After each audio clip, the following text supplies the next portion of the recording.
Welcome to God and Country Radio. I'm your host, Pastor B.E.Winship, pastor of Harbor Bible Church in Central New Jersey. This week's program is part 3 in a series about Revelation chapter 6. The opening of the scroll, the 7 sealed judgments, the commencement of the apocalypse. The first program mostly discussed the timing of the event. The second program discussed issues regarding interpreting prophecy. And in this third program, I will finally address the details of the text. But before I get to that, I need to wrap up a discussion I started last week concerning the revelation and apologetics. Christians sometimes get so wrapped up in the details of the revelation that we forget the elephant in the room. These horrible judgments upon the world, real people are suffering. Unbelievers are not asking the question, will there be a pre-tribulation rapture, a mid-tribulation rapture, or a post-tribulation rapture? They're asking the question, what did these people do wrong to deserve this punishment? Because today, most people are taught that people are basically good. So how can a loving God bring such wrath down upon the world? So 1 Peter chapter 3, verse 15, we ought to be ready to make a defense, an apologia to everyone who asks us to give an account for the hope that's in us. So here are 4 moral explanations for why these judgments are falling upon the world. First, opportunity to repent. Second, horrendous evil. Third, full knowledge. And fourth, self-imposed judgment. And I believe these points are brought out in the book of the Revelation so that these people would know why the world is being judged. Just like in the destruction of the first world by flood in the days of Noah, Genesis chapter 6, then the Lord saw that the wickedness of man was great on the earth, and that every intent of the thoughts of his heart was only evil continually.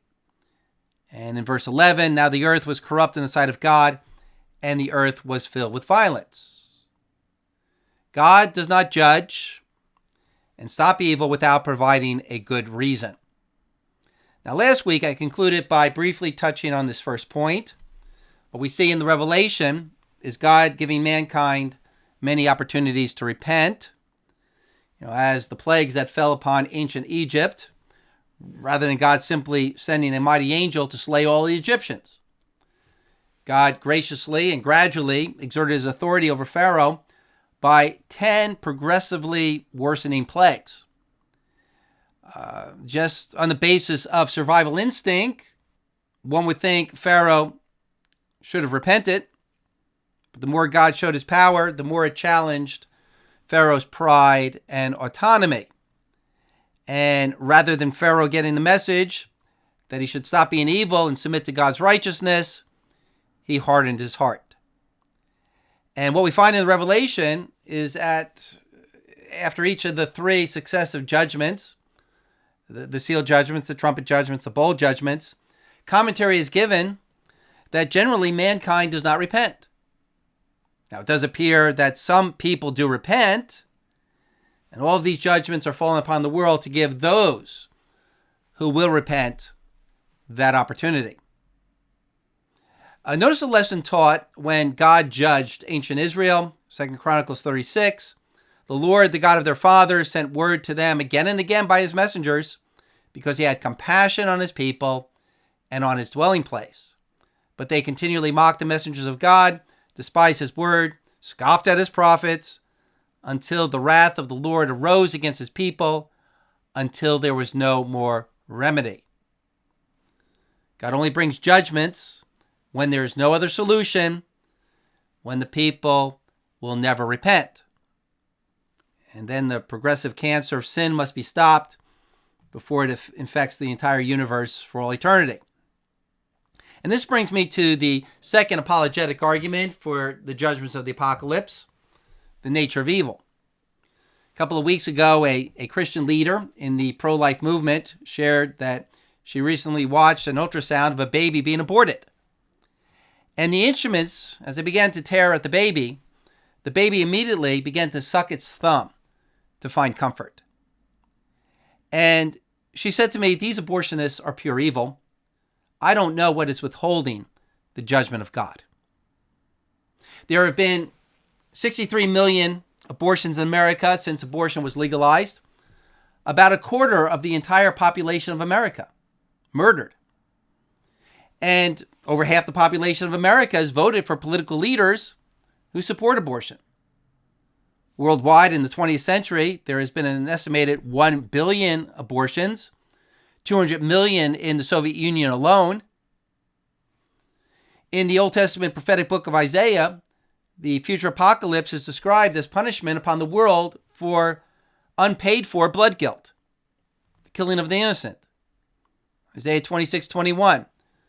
For behold, the Lord is about to come out of his place to punish the inhabitants of the earth for their iniquity, and the earth will reveal her bloodshed and will no longer cover her slain.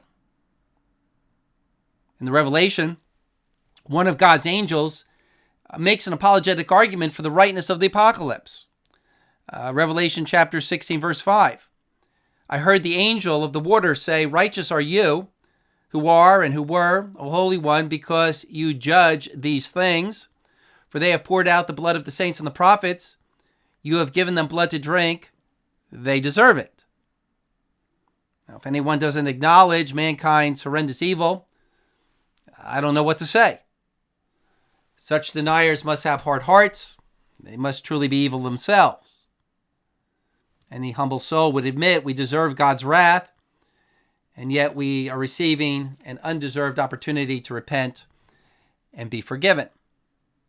A third apologetic argument, I believe we find in the Revelation, in the days of the apocalypse, is that people will be very much aware of God and his positions, and Satan and Satan's positions.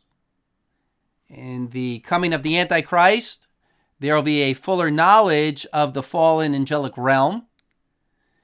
And in Satan's arguments and in his animus toward God, and in the demon's willingness to affirm and help mankind rebel against God,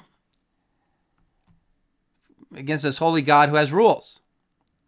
And with the cosmic judgments of the apocalypse and the witness of the two prophets of God and the miracles they perform to substantiate their message, the line is going to be drawn in the sand. People will no longer be able to hide under the guise of atheism. No one will be able to say, I didn't know, or that God didn't show himself to man.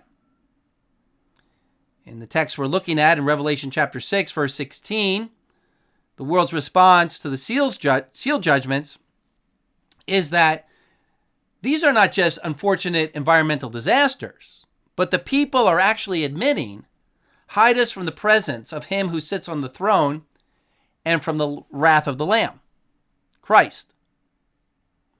A final apologetic argument for the coming apocalypse brings us to our text, Revelation chapter 6. As we see in these 6 sealed judgments, the judgments that fall upon the world, that wipe out a fourth of mankind, this is not God sending cosmic judgments on the world. It's not as if God is striking people with lightning or God sending a plague. This is mankind's doing. Someone goes forth conquering, and he takes peace from the earth. And as I discussed in the first program, this is likely describing an Antichrist world leader, as in the book of Daniel, one who conquers 3 nations and then creates a global empire consisting of a confederation of 10 nations. Then comes famine. Then the fourth horseman, that fourth event is death. Revelation 6:8, I looked and behold an ashen horse, and he who sat on it had the name Death. And Hades was following with him. Authority was given him over a fourth of the earth to kill with the sword, and with famine, pestilence, and the wild beasts of the earth. It's the people of the world that are bringing these judgments upon themselves. And this is a point we see throughout the Bible. Rather than God having to directly judge sin, very often God allows the built-in consequences of people's own evil behavior to bring the judgment. I mean, God didn't even have to raise a finger to judge Russia for embracing atheistic communism. The judgment was built into the ideology. Communist leaders killed 100 million people in the 20th century. In Paul's anthropology in Romans chapter 1, the nations departed from God.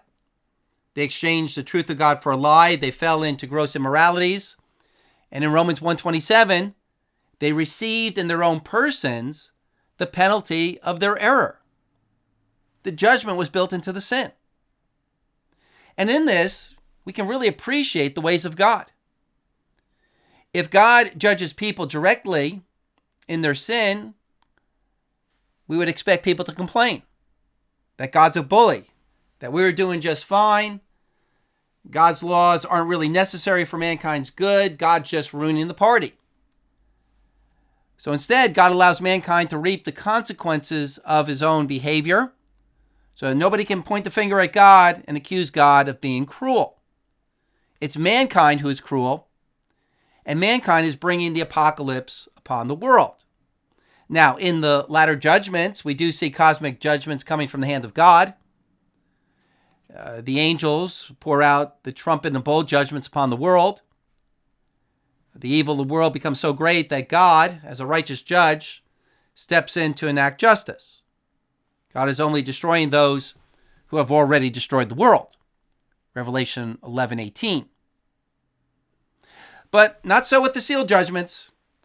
The apocalypse comes about by man's doing, and God, who usually restrains sin, no longer restrains. He lets the world have its way. Nuclear weapons were invented in 1945.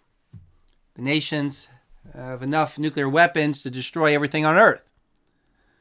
But we haven't had a nuclear war for 80 years. The nations haven't used them. So how's that? Not because mankind is so good, but because God has restrained the breakout of evil.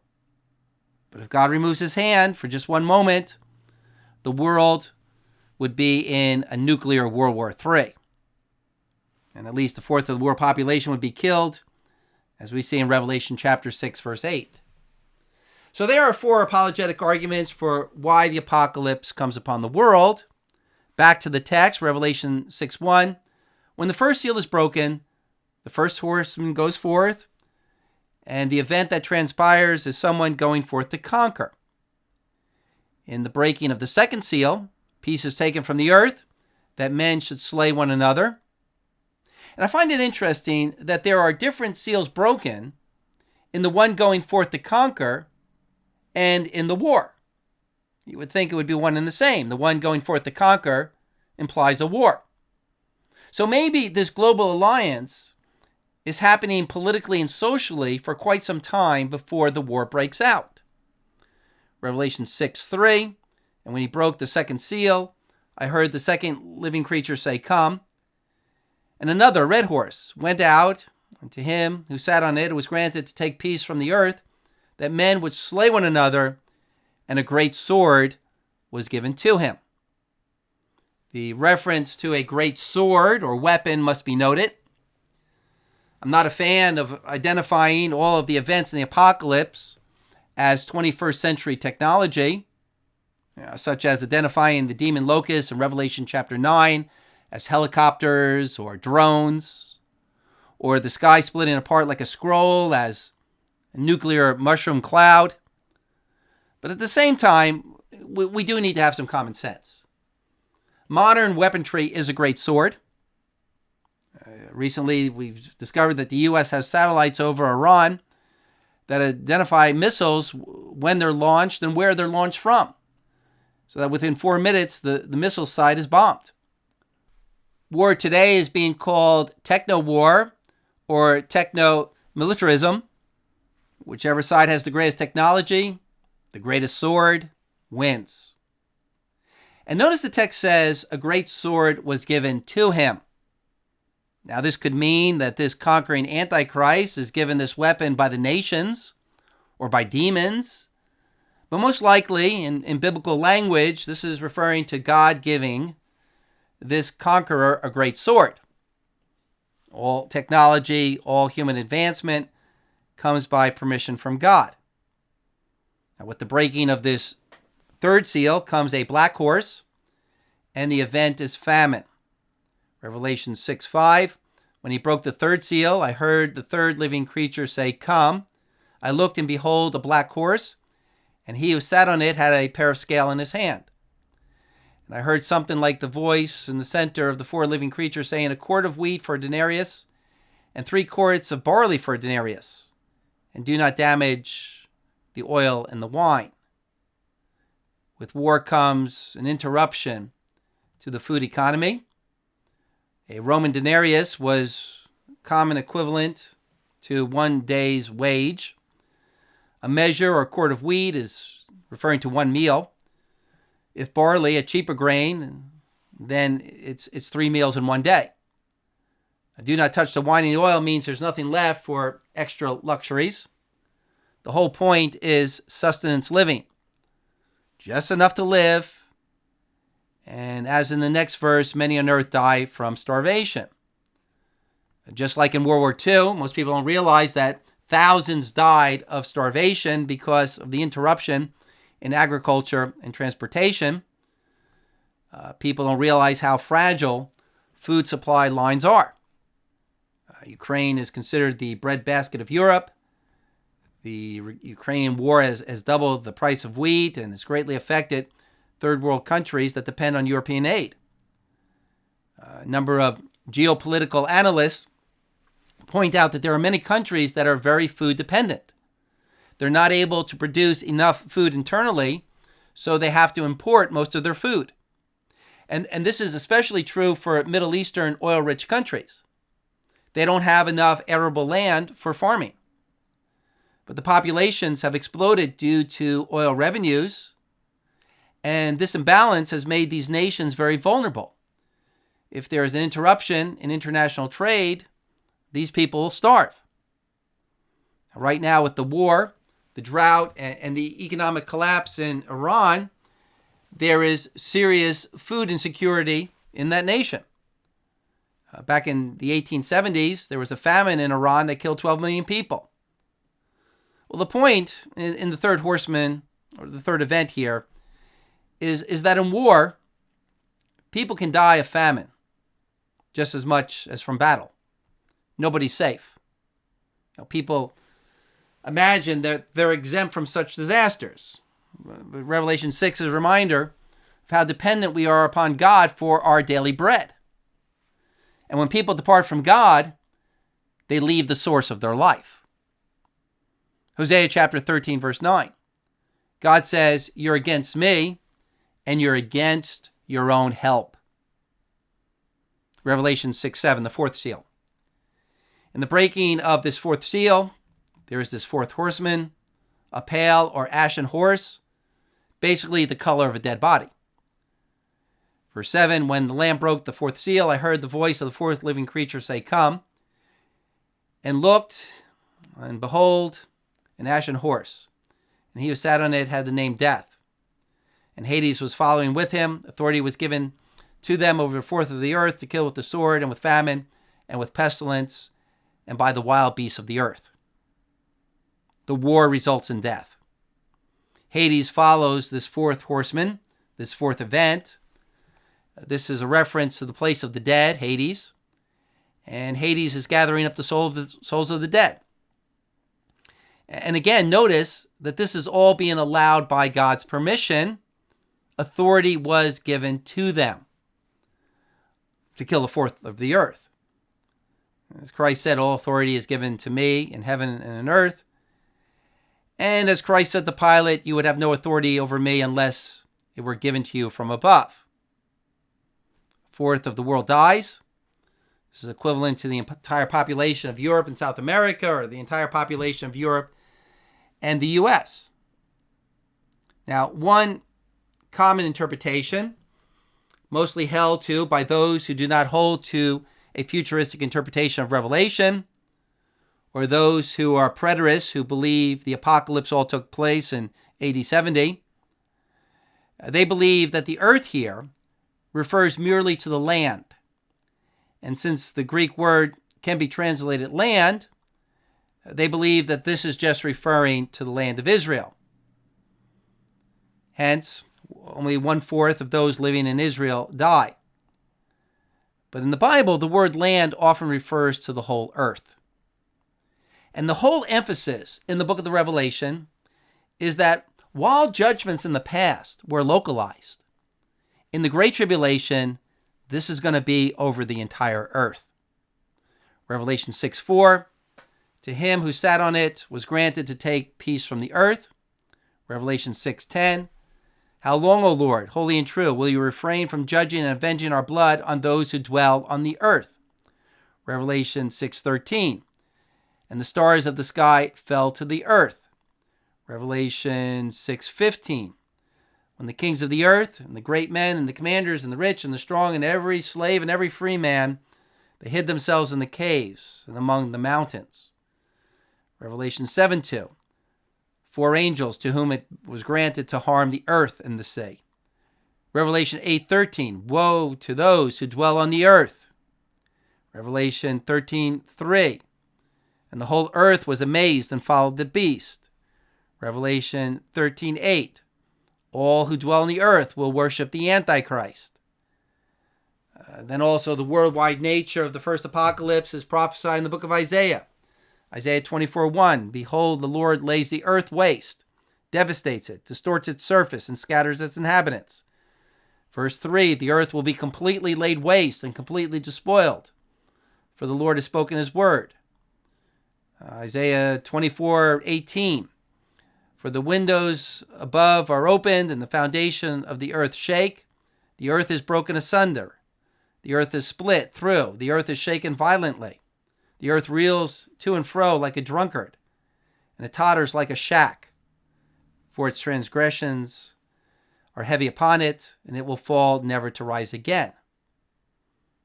Also, in the apocalypse of Isaiah 24:6, therefore a curse devours the earth, and those who live in it are held guilty. Therefore the inhabitants of the earth are burned, and few men are left. So the whole context of the word earth in the Revelation and in the prophecies describes a worldwide event.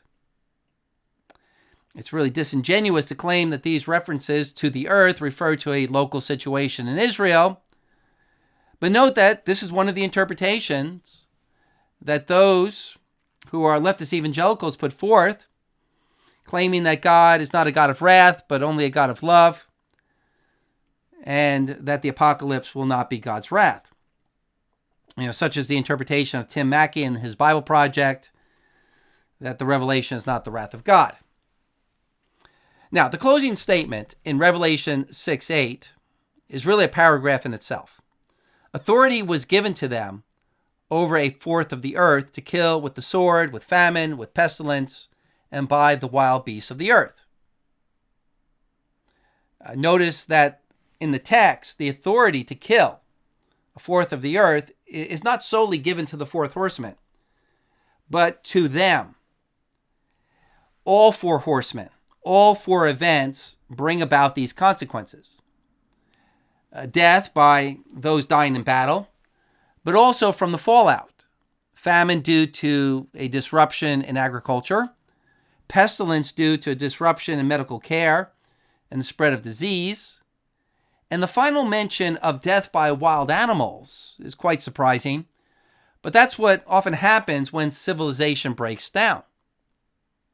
Now, one final point to consider before closing is the intent of this global leader, the Antichrist, the one who is empowered by Satan, 2 Thessalonians 2:9, the one who's coming is in accord with the activity of Satan.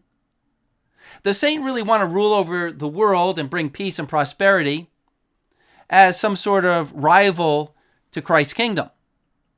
Does he want to show the world that he's a more benevolent ruler than God? So that this outbreak of war and death is an unintended consequence on his part.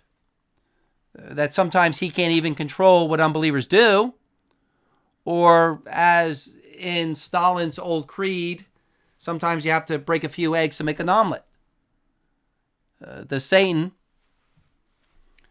through possessing the Antichrist, want to rule, or does he want to destroy? Well, it's most likely that Satan's goal is to destroy, promising peace and salvation, but ultimately wanting to kill these creatures made in God's image. John chapter 10, verse 10. He may arrive claiming to save mankind from the oppression of God, but his true intent is to steal, kill, and to destroy. But in that John 10:10 text, Jesus, the true shepherd, comes to bring life and to bring it more abundantly. He wants to save mankind from sin, and he wants to pour out his blessing upon those who repent. So won't you come to Jesus today? Now, there are 2 more sealed judgments in Revelation chapter 6 that I haven't covered yet. So it looks like I'm going to have to extend this series for 1 more week. Thanks for listening. Subscribe, like, share, leave a comment below. Stand firm in the Word, and may Jesus Christ reign.